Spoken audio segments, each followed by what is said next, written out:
Good evening, everyone. Thanks for being with us. He admitted to using a three-letter slur for gay men when he was SWAT team supervisor, but insisted he was only joking. A month after Steve Maynard's admission, the city of Fairfield promoted him to police chief. 9 on your side, chief investigative reporter Craig Cheatham uncovered more about Maynard's conduct and how the city has responded to it. And what did you find? Craig and Tanya, the city, that source connected to the Fairfield Police Department, initiated contact with the I-team several months ago.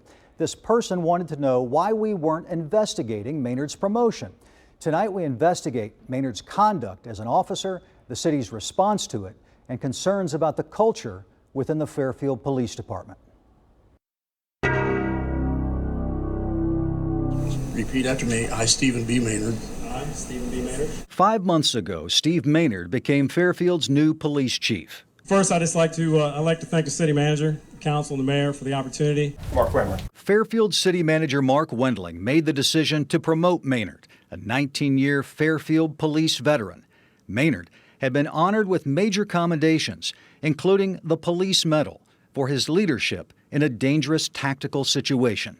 Steve really distinguished himself as the right candidate. He knows the department better than anyone, and he has the confidence of the staff of the department. But as the 9 on your side I-team reviewed stacks of Fairfield city records, we discovered that a month before Maynard became chief, he admitted he had jokingly used a three-letter slur for gay men in front of officers on a SWAT team when he was a supervisor. Maynard's conduct is documented in a report by attorney Douglas Duckett. City Manager Wendling hired Duckett to investigate allegations against Maynard. Maynard claimed that he knew no one on SWAT would be offended, partly because he claimed to know that none of the officers are gay. It was more banter. He was counseled on that. He was corrected on that. He understands the error of that. We subsequently did a lot of training for the staff. We had all-day trainings for them about a month ago. In the investigation report provided to Wendling a month before he promoted Maynard, Duckett doesn't indicate how recently or how often Maynard admitted using the slur, and there's no indication Duckett interviewed SWAT members to answer those questions. But Duckett emphasized that Maynard showed a disturbing lack of judgment and perception, at least in this area, and it is a serious and more recent and relevant failing. Do you believe that this was a serious and relevant failing by Mr. Maynard? I believe it is actions that he corrected. I believe if you read the whole report, Mr. Duckett does say he does not believe it is fatal to his candidacy. Duckett actually said that Maynard should not be eliminated from becoming chief based only on 2 different incidents that happened more than a dozen years ago. In those cases, Duckett concluded that Maynard showed his penis in public at the urging of other officers while they were off duty. Maynard admitted to one incident and didn't dispute the other. Chief Maynard has my full confidence. The I-team filed a request for the Fairfield records a few weeks after Maynard became chief. But in April, before the city provided the records to us, Wendling sent out a news release. He emphasized the allegations against Maynard were mostly related to off-duty actions that took place about 15 years ago.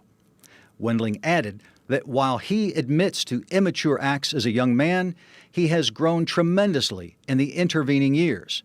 Wendling failed to mention Maynard admitted using the slur as a supervisor and that the attorney who conducted the investigation was very concerned about it. That is not what your news release characterized. Is there a question there? Yeah. What is your question? Why didn't your news release more accurately reflect the findings of Mr. Duckett in this investigative report? As I said, Craig, Steve has gone through extensive training. He understands that his use of the word may have been offensive to some. He did not intend it to be offensive. In a December 2015 City of Fairfield report, Tim Bachman, Fairfield's Director of Development Services, determined that then Fairfield Police Officer Martin Morgan should be fired for making a sexually inappropriate remark that referenced gay men and a female officer. Bachman also discussed the inappropriate culture in the Fairfield PD, finding there are sexual jokes, sexual innuendos, and jokes and slurs regarding sexual orientation that occur periodically among the officers and supervisory personnel. According to the report, a female officer described it as a locker room atmosphere. Then Lieutenant Maynard characterized the sexual banter as a coping mechanism. The report was sent directly to City Manager Mark Wendling. When Fairfield issued its news release a few months ago, Wendling failed to mention that Duckett concluded Maynard made an inappropriate sexually suggestive remark during a meeting. The meeting was held to discuss the sexually inappropriate remark made by former officer Martin Morgan. Do you believe that you were upfront and transparent with the public in the way you characterized this investigation of the chief? I believe that we gave the public the information they needed to know. Chief, again, look forward to working with you. Thanks again and congratulations.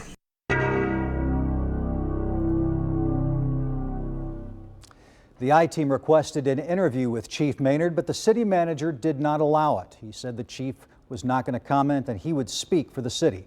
In the investigation report, Attorney Douglas Duckett encouraged the city manager to focus on what each candidate would do to lead a significant culture change within the police department away from the use of sexual banter and slurs, even if used in a joking way. WCPO chose to redact that report before publishing it on WCPO.com. We did that to protect the identities of officers who testified in the investigation, to protect personal information, and to delete hearsay and uncorroborated claims made against Chief Maynard.